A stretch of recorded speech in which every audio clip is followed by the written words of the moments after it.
Lamlai Assembly Constituency ki Takhel Sanjembam Gram Panchayat ki manung chana leiba Takhel Dagi Kanghuching Chatliba Lambi amasung Takhel gi akoibada leiriba Lambi sorok sing lengakna numit 10 faubagi manungda Sembidragadi Lambi thingba yauna Tonganba Khongjang Changsinlagani haina Takhel apunba maira paibi lup ki secretary Pebam Sonyana fongdokre mahakna makha tarduna haikibada Takhel khunna sida leiriba Lambi thong asi aduki matik fataba haibabu chatnariba Lambi asi leikhom leinang ngakta oibana hojikti lingba yabagi fibam da leire mamangda lambi asigi matangda kendra asigi MLA da hanjin haikiba leirabasu ngasi fauba thabak to onthorakpa leite maramaduna paliba lengak asina khul asida leiriba lambi thong athubada mityeng changbiyu numit 10 faubagi manungda lengakna mityeng changaktaba tarabadi Takhel maikaida lambi thingba yauna Tongan Tonganba Khongjang Changsinlagani haiki nakal amaromda hiramasiga mari leinana Kanghuching Khunau Village Authority gi member Khundrakpam Ibeto na fongdorakibada Takhel Dagi Kanghuching faubagi chatnariba lambi asi aduki matik fibam chadre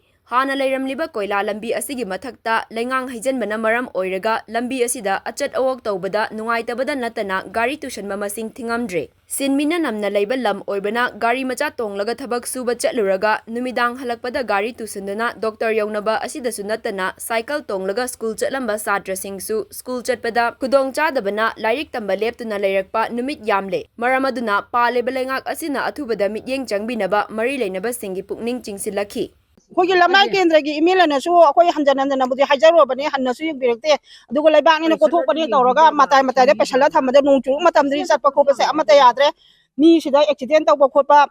yawre aduna masigi matang chide akhoi chu yamna sawningba ma poe sukana hajaru ba moina ngasi wabda hanna su yeng bide ta su ta bide haide habedi phanade yamna koi hajaru ge ma pa mi sapa chalaga dubu ngasi bawda moin hoi chu mai su karin ta habidre aduna masigi se athuba matamda sarkana mi amta changbiyo khoi ki takhengi lamben se atuki matik nungaitre masigi mafam de nung churukpa matamda di leikhom nangnangna amuk to lore aduga gari thauba su yadre adugi mathakta mu lau lingba yabagi oina tawre lamben se leitalar bangaktani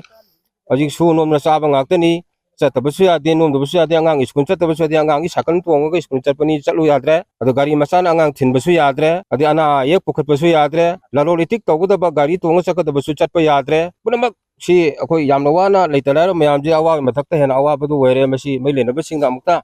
athu matamda haibu lambi si koina hena hajan banate lakpiraga yengbiraga samai tawrib lambi ji sine haibadu soino khangani aduna Kanghuching khunau dagina kholen tabagi matek ta leiriba kom mayam ma adi Kanghuching khunau dagina takhen matek sida leiriba kom dagi hentoktana adi leinang mayam chentherakpa dagi lambi masak su udre chapa sugya yadre masi koi khangba yaba khangbani aya matamda koi yamna awaba chi khanga ga su lakbani ado hojikti leitalar ba mayam chi amata chatpa yaktaba awabi phibam chi lakpa sida mayam chi kaino haba phibam ma khanarakpa dagi koi lambi ji thingasira haba bukta khanarabani dubo honorable MLA su koi haijagrabani ado thabak chinmane kodong cha dabne khangdre irang hinane khangdre du masi hojibukti